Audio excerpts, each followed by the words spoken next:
ఎల్లకాలం ప్రభుత్వం మీది కాదు, ఎల్లకాలం రోజులు మీయే ఉండవు చంద్రబాబు, అది గుర్తుపెట్టుకో. మీ పాపాలు పండుతూ ఉన్నాయి వేగంగా. ప్రజలు దీన్ని క్షమించని పరిస్థితుల్లోకి వస్తారు. ఖచ్చితంగా మీకు బుద్ధి చెప్పే పరిస్థితులు రోజులు కూడా ఉంటాయి. చేతనైతే మంచి చేయండి, మంచి చేసి ప్రజల మనసులు గెలుచుకుని ఓట్లు ప్రజల మనసుల్లో స్థిరస్థాయిగా నిలబడే కార్యక్రమం చేయండి. కానీ తప్పుడు రాజకీయాలు ఈ మాదిరిగా నువ్వు ఒక్కరివే చేస్తావు అనుకుంటా ఉన్నావు. ఇదే మాదిరిగా కొనసాగితే రాష్ట్రంలో ఒక తప్పుడు సాంప్రదాయానికి నువ్వు నాంది పలుకుతా ఉన్నావు. నువ్వు వేసే ఈ బీజం, నువ్వు వేసే ఈ తప్పుడు సాంప్రదాయం, రేపొద్దున నువ్వు వేసే ఈ బీజం చెట్టు అవుతుంది. రేపొద్దున నువ్వు ఏదైతే ఇత్తుతావో అదే పండుతుంది.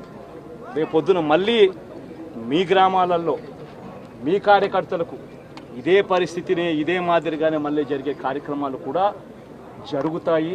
అటువంటి తప్పుడు సాంప్రదాయాలు దయచేసి ఇప్పటికన్నా ఆపండి. నాయకులుగా ఉన్న మనలాంటి వాళ్ళం ఇలాంటివి ప్రోత్సహించకూడదు.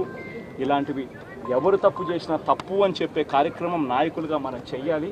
కానీ దగ్గరుండి ఈ మాదిరిగా ప్రోత్సహించడం అతి దుర్మార్గమైన కార్యక్రమం.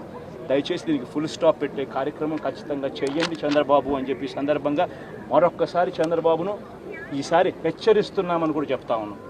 ఈసారి కోరడం లేదు, హెచ్చరిస్తున్నామని కూడా చెప్తా ఉన్నాం. ఇదే మాదిరిగా జరుగుతూ పోతూ ఉంటే మాత్రం ఎవరైనా కూడా ఊరుకునే కార్యక్రమం జరగదు. రియాక్షన్ అనేది ఖచ్చితంగా ఉంటుందని కూడా చంద్రబాబు నాయుడు సందర్భంగా గట్టిగా చెప్తాను. అలాగే మీరు చెప్తున్నారు, దయచేసి మీరు మనం గెలిచాం కదా అని చెప్పి గత ప్రభుత్వ నాయకుల్ని కానీ వారి కార్యకర్తల్ని కానీ దయచేసి దాడులు కానీ ఇవన్నీ చేయకండి, వారిని హింసించకండి. కనీసం సోషల్ మీడియాలో పోస్టులు కూడా పెట్టకండి. వాళ్ళు చేసిన తప్పు మనం చేయదు ఎవరిని. ఎందుకంటే మరీ చట్టాలని అధిగమించి కొంతమంది చేసి ఉండొచ్చు. అది పెద్దలు పివి నరసింహారావు గారు చేసినట్టుగా చట్టం తన పని చేసుకుపోతుంది. అందుకని మనం మటుకు దయచేసి ఎవరిని కక్ష సాధింపు చర్యలకి తీసుకురాకండి. అది మనకి మంచిది కాదు, మనం చేయొద్దు. ఓజీయా సినిమాలు చేసే టైం ఉందంటారా? ఎలాగా మాట ఇచ్చాం కాబట్టి ముందు ఒక 3 నెలలు మీ కనీసం మీరు నన్ను తిట్టకూడదు. కనీసం ఒక్క రోడ్డు గుంతలు కూడా వేయలేదని తిట్టకూడదు కదా మీరు నన్ను.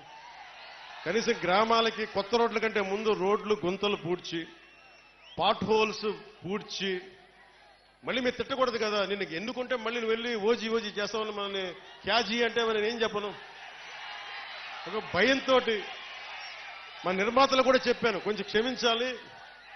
మా రాష్ట్ర మా ఆంధ్ర రాజ్య ప్రజలకి మేము కొంత కనీసం సేవ చేసుకొని కుదిరినప్పుడల్లా ఒక 2 రోజులు 3 రోజులు మీకు షూటింగ్ చేస్తాను, ఎక్కడికి పనికి అంతరాయం రాకుండా.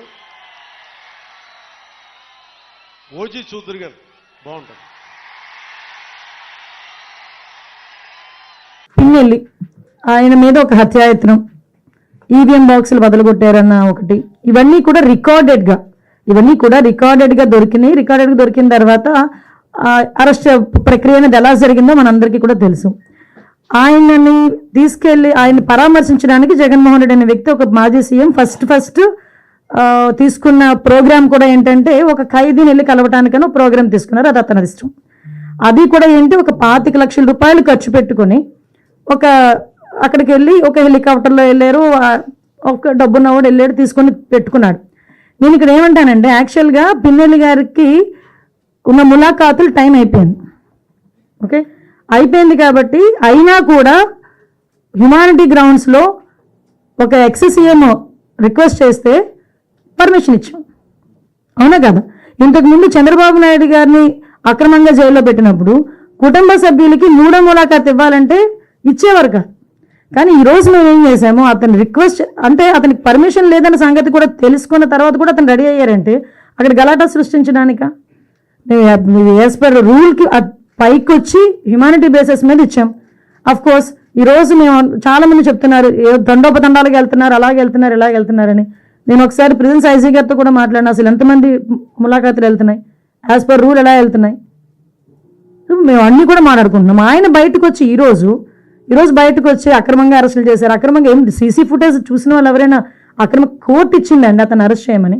దాడులు ఎవరు చేశారు ఈ రోజుకి నాకు చెప్పండి. దాడులు ఎవరు చేశారు? దాడులు చేసినట్టు ఎక్కడైనా రికార్డెడ్గా ఉన్నాయా? ఎవరైనా కంప్లైంట్ ఇచ్చారా? ఏదైనా త్రూ రూల్ ప్రకారం చేస్తున్నాము. రూల్ ప్రకారం చేసేటప్పుడు దాన్ని కూడా దాడుల కింద మాట్లాడుకోవాలనుకుంటే మరి గత 5 సంవత్సరాలు చేసింది ఏమనుకోవాలి మేము? గత 5 సంవత్సరాలు చేసింది ఏమనుకోవాలమ్మా? స్టార్ట్ అయిన దగ్గర నుంచి మొదలు పెట్టారు కదా, ప్రజావేదిక కూల్చిన దగ్గర నుంచి మొదలు పెట్టారు కదా. మాలాంటి వాళ్ళందరి మీద కూడా 20, నా మీద ఒక 23 కేసులు, ఈవిడ మీద ఒక 7 కేసులు. ఏంటవన్నీ? మేము అవన్నీ కక్ష తీర్చుకోవాలని మేము మాట్లాడలేదు కదా. కక్ష తీర్చుకోవాలనుకుంటే వేరేగా ఉండేది. కానీ ఈ రోజుకి కూడా మేము పబ్లిక్ చెప్తున్నాం, చూపిస్తున్నాం, ఇది ఇలా జరుగుతుంది అని చూపిస్తున్నాం. దానికి ప్రతీకార దాడులు ఎక్కడ జరిగినాయని? ప్రతీకార దాడులు అంటే రెచ్చగొడుతున్నారా ఈరోజు వచ్చి? యాడి నుంచి యాడికి పోతాడు? టిట్కో ఇల్లు ఇవ్వకుండా నువ్వు పోయి నేను మంచి చేస్తానని చెప్పగలడా? అన్నా క్యాంటీన్లన్నీ రద్దు చేసి అన్నా క్యాంటీన్లు పగల కొట్టి నీకు అన్నం పెట్టాడని చెప్పగలడా? రోడ్లు సరిగ్గా ఇవ్వకుండా నీకు నేను ఆటోలు ఇచ్చాను, 10,000 రూపాయలు డబ్బులు ఇచ్చాను చెప్పగలడా? ఏ పక్క నుంచి నీకు నేను మంచి చేశానని చెప్పగలడు?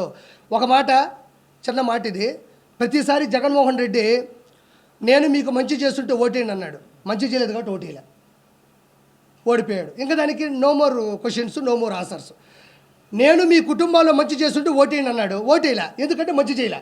రెండో పాయింట్, నీ బిడ్డ 99% అన్నీ కంప్లీట్ చేశాడు అన్నాడు. నేను ఈరోజు ఒక మాట చెప్తున్నా, 99% అన్నాడు, మిగతాది 1% ఉంది కదా. ఆ 1% ఏమనుకుంటున్నారు? ఏమన్నా సంపూర్ణ మద్యపాన నిషేధం అన్నావు, మరి చేయలేదంటే అదే 1% అంటాడు, అదే 1% అంటాడు. టిట్కో ఇల్లు ఇస్తా అన్నావు అంటే అదే 1% అంటాడు. తర్వాత వచ్చేసి పోలవరం ప్రాజెక్టు ఫినిష్ చేస్తా అన్నావు కదా, అదేదన్నట్టే నేను చెప్పాను కదా 1% చేయలేదని, అదే 1% అంటాడు. ఏదైతే మేనిఫెస్టో పెట్టి ఏదైతే మెయిన్గా చేయలేదో అవన్నీ ఆ 1% వదిలేడు చూసారా, ఆ 1%లో దోసేస్తాడు. అంటే ఒరిజినల్ చెప్పాల్సింది ఏంటంటే చేసింది 1%, చెయ్యనివి 99%. బిడ్డ బటన్ నొక్కితే నేరుగా అన్నాడు. ఈ జనసేన కార్యకర్తలు, బీజేపీ మద్దతుదారులు, టీడీపీ ఓటర్లు అందరూ కూడా బటన్ నొక్కితే నేరుగా పోయి సైకిల్ మీద పడి బెల్ల కొట్టుకొచ్చింది. కొన్ని పోయి గ్లాసులో పెట్టి టీ తాగినారు, ఇంకొక కమలం పెట్టుకొని మంచిగా సువాసన పీల్చుకున్నారు. నేను పార్టీ రాష్ట్ర అధ్యక్షుడిగా అయినా పదవి తీసుకొని నా భుజాల మీద వేసుకొని పార్టీని ముందుకు తీసుకొని పోయే యోచనలో నేను అంతర్జాతీయ ప్రధాన కార్యదర్శికి రాజీనామా చేసి జగనన్న ఎట్టా పార్టీని ముందుకు తీసుకొని పోలేడు. నేను జగనన్న ఏ బాధ్యతలు అయితే ఉన్నాయో ఆ రోజు శివన్న నేను కలిసి పార్టీ పెట్టినాము. ఈ రోజు జగన్మోహన్ రెడ్డి పార్టీని డ్యామేజ్ చేశాడు. మళ్ళా నేను పార్టీ బాధ్యతలు తీసుకొని పార్టీ అధ్యక్ష పదవి తీసుకొని నేను మళ్ళీ పార్టీని ముందుకు తీసుకొని పోయే యోచనలో నేను ఆలోచన చేస్తున్నాను, చూద్దాం ఏమవుతుందో. ఇందాక అహంకారం అన్నావు, అహంకారం అంటే బీఆర్ఎస్, ఇక్కడ కేసీఆర్ కూడా అహంకారానికి ఉంది.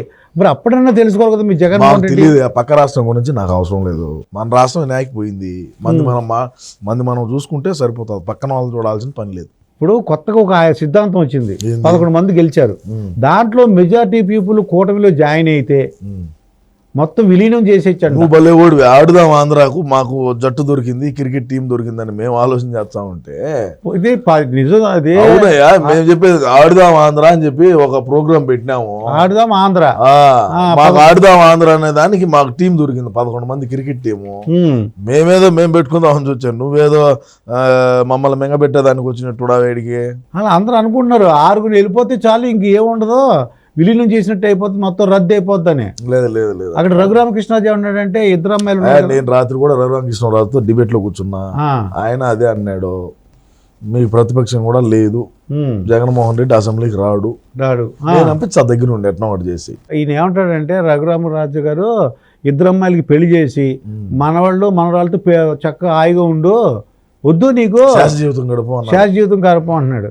మరి సలహా ఇవ్వచ్చు కదా సీమరాజు. చూద్దాం రేపు ఎల్లుండి అపాయింట్మెంట్ ఉన్నదే, పోయి కలిసి చెప్తా. ప్రస్తుత భేటీ గురించి మాట్లాడడానికి అని చెప్పి తెలియజేస్తా ఉన్నా. కనీసం ఈ భేటీని స్వాగతించాల్సింది పోయి విమర్శలకు దిగుతున్నటువంటి బీఆర్ఎస్ పార్టీ, మీ పార్టీ ఆయుసే దినదిన గండం 3 ఆయుసు, పెద్ద మనుగడలో ఉండే పరిస్థితిలో లేదు. ఇవాళ తెలంగాణ ప్రజలు హర్షిస్తా ఉన్నారు, 2 రాష్ట్రాల తెలుగు ప్రజలు గర్వపడతా ఉన్నారు. 2 రాష్ట్రాల ముఖ్యమంత్రులు అన్నదమ్ముల వలె కూర్చొని సమస్యలు పరిష్కరించుకోవడానికి ముందుకొచ్చినటువంటి సందర్భంలో ప్రజలంతా సంతోషపడతా ఉన్నారు. కాబట్టి మేము ఒక విషయం చెప్పదలుచుకున్నాం కేసీఆర్ గారికి, ఆయన పరివారానికి అందరికీ.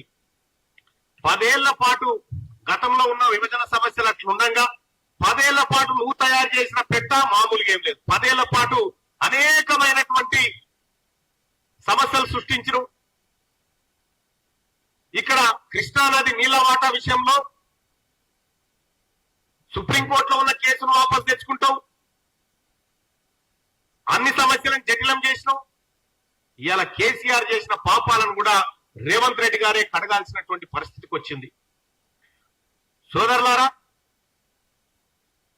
జగన్మోహన్ రెడ్డి గారు ప్రగతి భవన్కి వచ్చినప్పుడు గాని మీరు అటు విజయవాడకు పోయి ఇటు తిరుపతికి పోయి ఇక్కడ దర్శనాలు చేసుకొని వచ్చినప్పుడు గాని ఏ ఒక్క రోజైనా అక్కడి ముఖ్యమంత్రిని మీరు ఆహ్వానించిరా మాట్లాడుకుందామని, లేదంటే మిమ్మల్ని జగన్మోహన్ రెడ్డి గారు ఆహ్వానించిరా? మీరు ఎప్పుడు కలిసినా గొంగడి కప్పుకొని చీకట్ల కలిసేటోళ్ళు మీరంతా. మీది చీకటి రాజకీయం. ఇవాళ కాంగ్రెస్ పార్టీ ప్రభుత్వం గౌరవ ముఖ్యమంత్రి గారు చేస్తుంది పక్కా ప్రజా ప్రయోజనార్థం చేస్తున్నటువంటి వ్యవహారం. ఇక ప్రతి పని వెనకాల కేసీఆర్ కుటుంబం రాజకీయ ప్రయోజనాలు చూసుకుంది. ఇలా గౌరవ ముఖ్యమంత్రి రేవంత్ రెడ్డి గారు తెలంగాణ ప్రజల ఆకాంక్షలను చూస్తా ఉంది. రాష్ట్రంలో తెలంగాణ రాష్ట్ర విభజన బిల్లు సందర్భంలో ఇదే ముఖ్యమంత్రి గారు గౌరవ రేవంత్ రెడ్డి గారు ఆ రోజు అసెంబ్లీలో తిరుమల కొండలో వాటా కోరిండు, పోర్టులు కావాలని కోరిండు. విభజనలో ఆంధ్రప్రదేశ్ లో ఉన్నటువంటి తెలంగాణలో లేనటువంటి అంశాల గురించి మాట్లాడి తెలంగాణకే ఆంధ్రప్రదేశ్ బాకీ పడ్డదనేటువంటి రీతిలో ఆయన తెలంగాణ గడ్డ ఆకాంక్షను తెలియజేసే ప్రయత్నం చేస్తే ఇలా కేసీఆర్ గారు మాతాన్ని అడగోలుగా నీళ్లున్నాయి, రాయలసీమ రత్నాలసీమ చేసుకోపు అని చెప్పినటువంటి మహానుభావుడు. మాట్లాడింది వాస్తవం కాదా? రేవంత్ రెడ్డి గారు అసెంబ్లీలో మాట్లాడిన వీడియోలు కావాలంటే ఆ యూట్యూబ్ లో ఉన్నాయి, మీకు పంపమంటే పంపుతాం. ఇవాళ ఏదేమైనప్పటికీ ఒక మంచి వాతావరణంలో సమావేశం జరుగుతా ఉంటే ఈ మంచి వాతావరణాన్ని చెడగొట్టాలనేటువంటి ఉద్దేశంతో బీఆర్ఎస్ పార్టీ ప్రయత్నాలు చేస్తా ఉంది. తప్పకుండా ప్రజలు గమనిస్తా ఉన్నారు. ఇవాళ రేవంత్ రెడ్డి గారికి తెలంగాణ ప్రజల పక్షాన ధన్యవాదాలు తెలియజేస్తా ఉన్నాం. ఆయన చర్చల్లో తెలంగాణ ప్రజల ఆకాంక్షలు నెరవేర్చబోతున్నందుకు ధన్యవాదాలు.